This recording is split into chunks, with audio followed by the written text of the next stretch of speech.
Hi, what's going on, Punkanormal? I'm here with Jordan Burns from Strung Out. How's it going today, man? It's going pretty good. How are you doing? Oh, I'm doing pretty good. It's a nice Friday afternoon here in Canada. Where are you at today? I am at home here in West Hills, California, and it is a nice sunny day outside. Yeah? You getting outside to enjoy it at all, or are you just hanging out? You know, in and out, running the cars and stuff, and just taking care of a bunch of band stuff like usual. Yeah? Are you the guy in the band that does a lot of the legwork? I am the guy in the band. You know, it's the thankless job. So right now I'm printing up an email to the guys about our show tomorrow. We're playing the Scallywag Festival in San Diego with a bunch of cool bands, the Adolescents, Lagwagon, the Vandals, Me First, Gimme Gimmes, Pennywise. So Wow. it's going to be a good festival. You know, it's a pretty awesome lineup. And yeah, so right now I'm just putting together an email to let everyone know what time we need to depart, set times, all that type of stuff. That's cool. When are you guys playing? Towards the end, or it's a pretty stacked lineup? It's hard to pick a headliner out of all those guys. Yeah, well, you know, Pennywise it's going. I think it's going Western settings, Adolescents, Strung Out, Lagwagon, Vandals, Me First, Pennywise. Shit.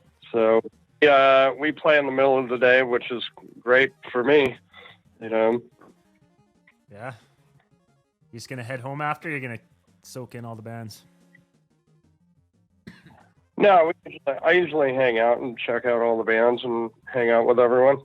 You know, the show's over by like 9:30 or something like that, so it's not like it's some crazy long day or something. So that's just a one-day festival? Scallywag, you said? Yeah, I think this is the second or third year they're doing it. You know, it's one of these new craft beer festival kind of things, like you know, like Fat Mike's Punk and Drublic, which we're doing those next weekend. So definitely looking forward to the Punk and Drublic festivals. So those are going to be fun. You know, those are with No Effects and Bad Religion. Who else is playing? Like Ignite and Guttermouth, Bad Cop, I think. And I can't remember. That's sweet. But it's going to be another good one. Well, it was supposed to be a couple days ago or something, wasn't it? And got postponed because of the smoke. Is that right? Yeah, the one up north in Concord, California, which is kind of the Bay Area or San Francisco. That one, that one got postponed, and you know, so we got added to the new one, which we're stoked on. Yeah, for sure. So, you know, I know in Huntington Beach, like I said, Goldfinger's also playing, DI, the Dickies, I think I said Ignite, and yeah, it's just cool to get festivals like this going, you know, with a bunch of like classic old school bands. Yeah, for sure. I was just thinking that probably you don't get to play with those bands a lot, besides over in Europe where they have a lot more festivals, but probably not since you were just like a young band. You probably didn't get to play with a lot of these bands, eh?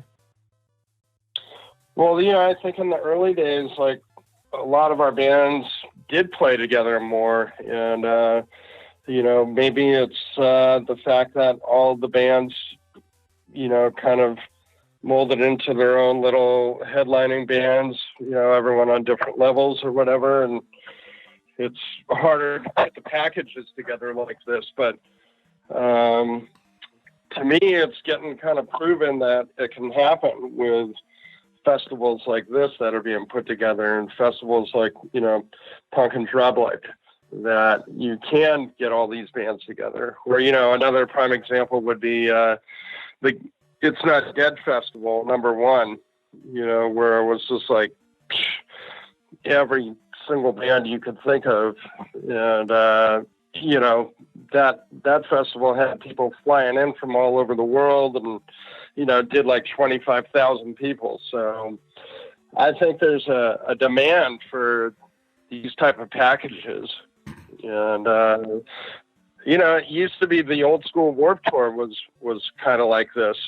And, you know, the Warped Tour kind of went into a bit of a different path or whatever. And I don't know. I think people are kind of yearning for these type of packages. You know, maybe 16-year-olds aren't, but, you know, the 21 and over crowd, absolutely.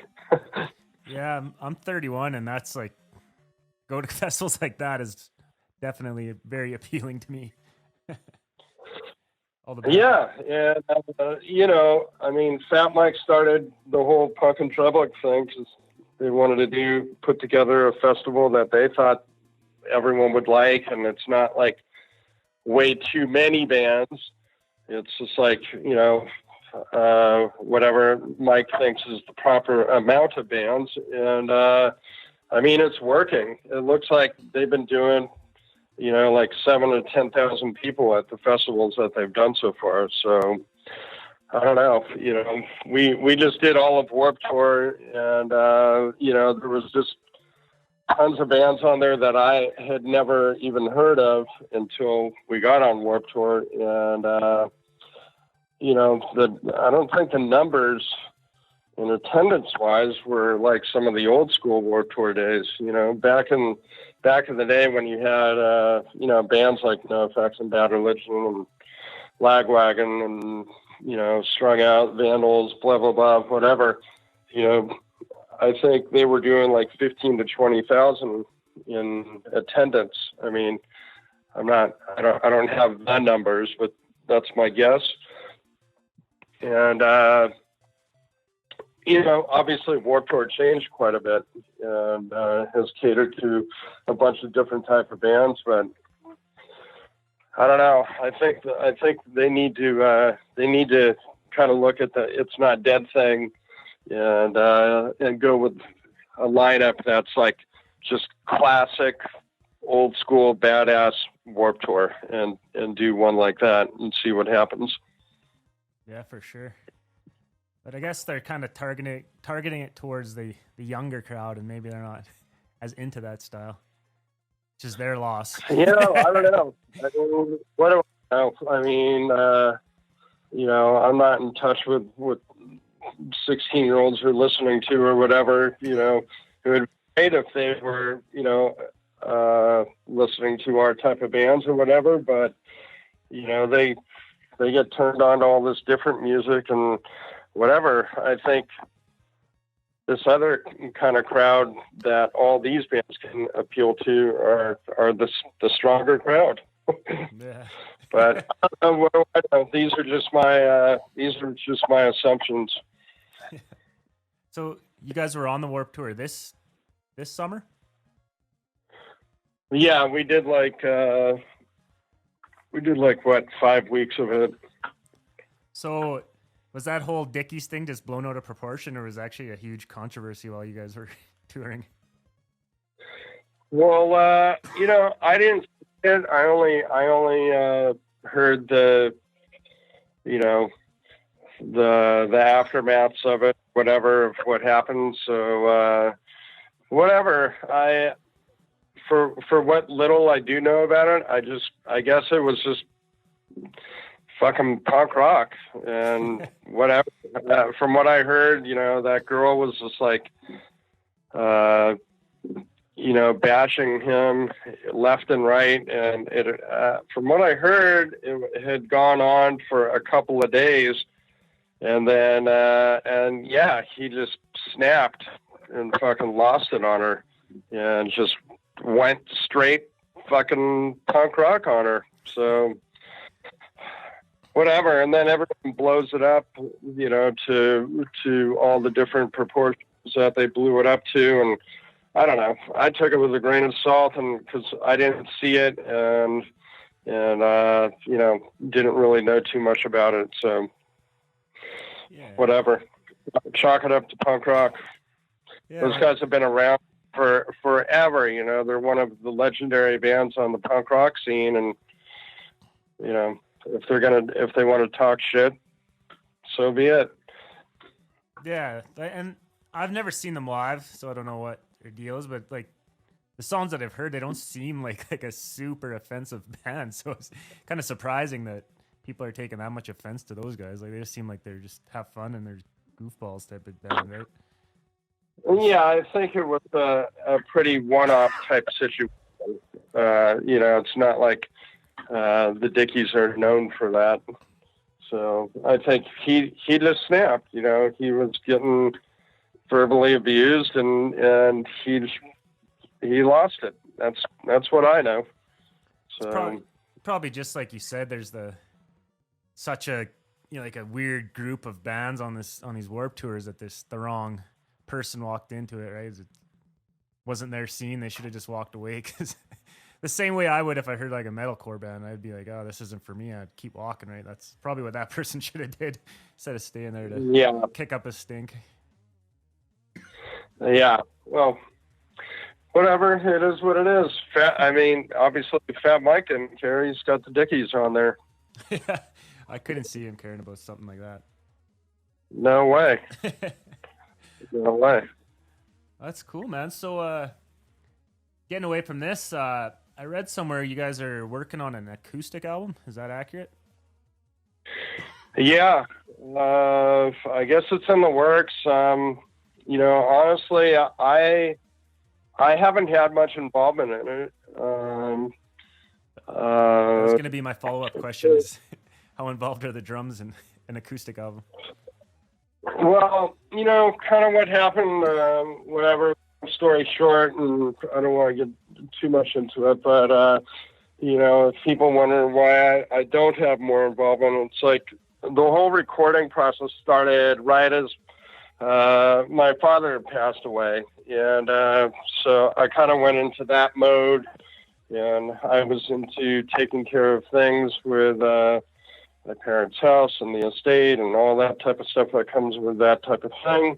And, you know, I kind of wasn't in mode of focusing on, you know, going to the studio. And it was more of something that they could get going. And my thought process was kind of that I would come in at the end of whatever they've laid down and do drums. But what ended up happening, I think, is, you know, time has fallen short and studio time and schedules and stuff like that. And I think they just ended up with the places that they wanted to do drums. I think some of it is, you know, programmed or whatever. And I think it'll end up being a really cool thing.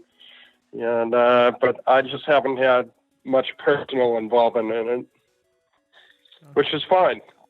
So is it going to be just like old strung out songs, or did you guys write all new stuff for that? I guess. I think it's mostly new with a couple, you know, older songs. Okay. But it's mostly new tracks. So I feel like I've heard strung out acoustic before. Like I think I heard Velvet Alley unplugged. So you have done stuff like this before, no? Yeah, a little bit. You know, not a lot, but a little bit. I mean, Velvet Alley was done on that Punk Goes Acoustic album, which came out God knows how long ago. And you know, I remember us being really, really proud of, you know, how that came out, because we just took a song that's like, you know, super fast and ridiculous and turned it into something completely different. So I was always pumped on that version of acoustic Velvet Alley, just because it was such a night and day difference, and you know, I don't know, a good tweak on a song. For sure. So what is your guys' writing process? Like, you all kind of contribute, or is Jason the primary guy, or how does that usually work? No, I think everyone contributes for sure.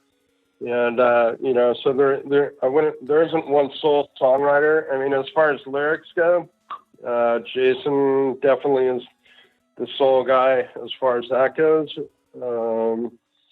But I think everyone contributes in their own way. I mean, Chris, Jake, and Rob come up with all kinds of riffs, and we put it all together and all come up with different little breakdowns or parts or endings or beginnings, and it becomes a team effort, I think. And then you add a producer in there, and basically what it is, it's endless fucking arguments. That's what it is. a lot of button heads. Mm-hmm. I was gonna ask. So I don't know. You kind of go to the theory of, I guess, no pain, no gain. So whatever. There's a lot of bands that just have one sole songwriter, and sometimes I think that maybe it's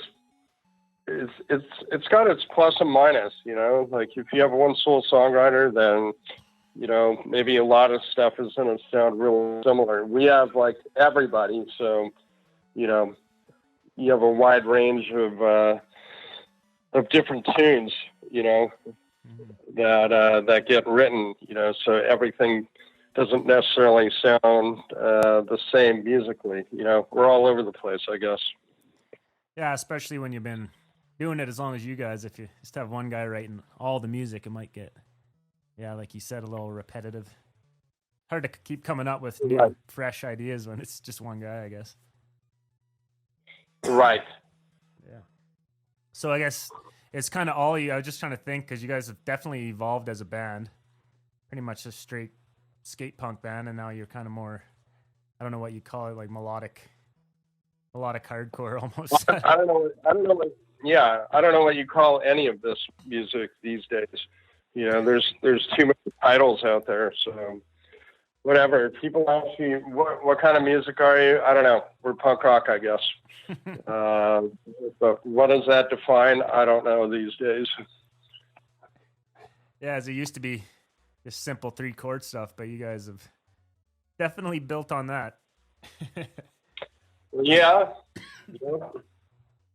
For sure. Yeah, it's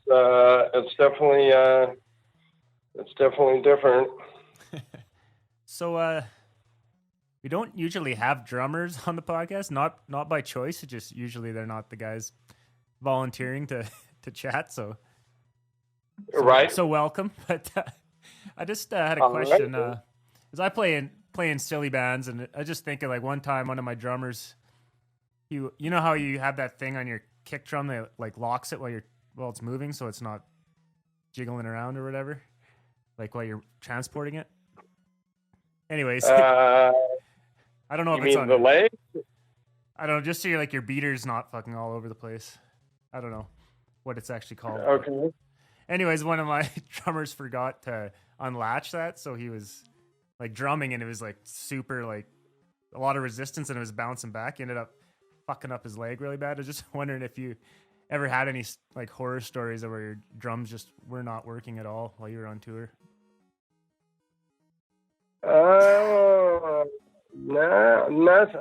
Nothing that I can think of, or nothing that's really out of the ordinary. I mean, once in a great while, like kicking through the drum, the bass drum head, or breaking a snare head or something like that. But it's pretty rare for stuff like that to happen. But have I ever injured myself playing? No, not really. Or I don't know. Maybe I did. Maybe I fractured the tip of my thumb once, I guess. But no, nothing too serious. No showstoppers that come to mind. maybe that drummer that you're talking about was just I don't know, a little retarded or something. He's probably going to be listening to this, so he's not retarded. He's a good kid. He's a good kid. All right.